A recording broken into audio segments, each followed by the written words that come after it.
Apakah kalian tahu, jika kita hanya menabung dalam bentuk cash, maka kita akan kehilangan 3-5% dari nilainya setiap tahun karena inflasi?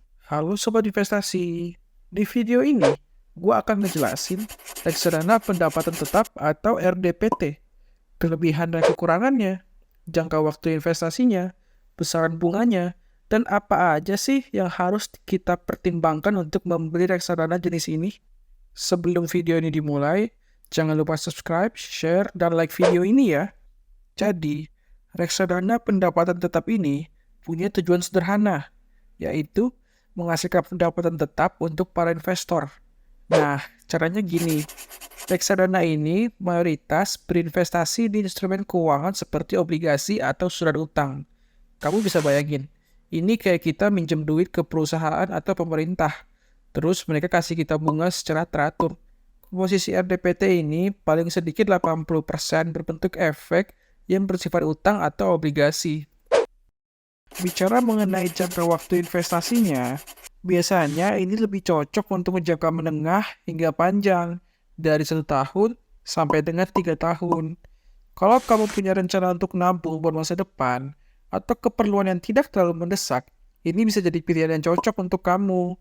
Sebelumnya, kamu harus tahu juga nih, tipe-tipe investor itu biasanya dibagi dari 3 kategori: konservatif, moderat, dan agresif. Konservatif menginginkan investasi yang aman dengan resiko serendah-rendahnya. Moderat menginginkan investasi yang juga aman, tetapi kemampuan menerima resikonya lebih tinggi dibandingkan dengan tipe moderat. Agresif menginginkan imbal hasilnya tinggi dan siap jika nilai investasinya berkurang atau hilang. Ini merupakan grafik korelasi antara expected return dengan risk nih. Berdasarkan grafik tersebut, dapat disimpulkan kalau semakin tinggi returnnya, beriringan juga dengan risiko yang semakin tinggi sob. Pada reksadana pendapatan tetap, yang komposisi utamanya terdiri dari bonds atau surat utang, termasuk ke dalam investasi yang cocok untuk tipe investor konservatif atau moderat nih. Nah, ini contoh grafik dengan time frame 1 tahun dari ABF Indonesia Bond Index Fund. Jika dibandingkan dengan grafik dari reksadana pasar uang, dapat dilihat ya, jika reksadana obligasi atau pendapatan tetap ini memiliki fluktuasi naik turun yang cenderung lebih agresif. Kamu bisa mulai investasi di bibit dengan gunakan referral code ini buat dapetin cashback-nya.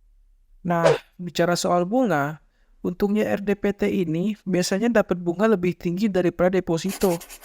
Bunganya berkisar antara 5-8% per tahun, bahkan bisa nyentuh 9% loh, tergantung dari kondisi pasar dan instrumen yang dipilih oleh manajer investasinya.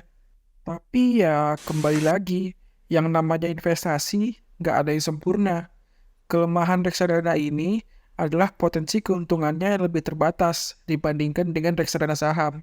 Misalnya, jadi kalau kamu mau cari untung besar dalam waktu singkat, ini mungkin kurang sesuai dengan tujuan kamu. Resiko penurunan nilai unit juga terjadi jika harga surat utang mengalami penurunan. Sebelum membeli reksadana pendapatan tetap, ada beberapa pertimbangan penting yang perlu kamu pikirkan. Pertama, pastikan kamu punya tujuan investasi jangka menengah hingga panjang, karena reksadana ini fokusnya ke pendapatan tetap, bukan pertumbuhan pesat dalam waktu singkat. Kedua, perhatikan biaya-biaya yang terkait dengan reksadana ini. Ada biaya pembelian, biaya penjualan, dan biaya manajemen yang harus kamu pertimbangkan sebelum berinvestasi. Jadi, pastikan dulu kamu tahu semua biaya yang akan dipotong dari investasi kamu. Terakhir, cek juga track record dan reputasi dari manajer investasi yang mengelola reksadana pendapat tetap kamu. Kamu nggak mau kan, uang kamu dikelola oleh tim yang nggak terlalu paham apa yang mereka lakukan. Nah, ini merupakan tabel rangkuman dari jenis-jenis reksadana yang ada.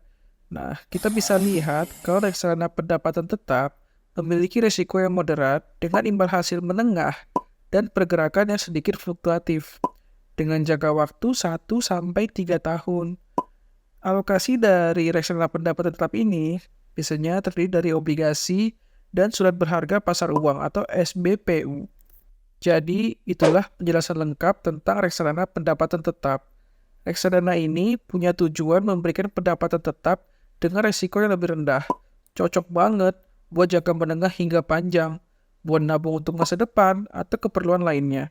Sebelum berinvestasi, pastikan dulu kamu udah mempertimbangkan tujuan dan resiko investasi dengan matang. Pesan gue cuma satu, jangan takut untuk berinvestasi. Kalau bukan sekarang, ya kapan lagi?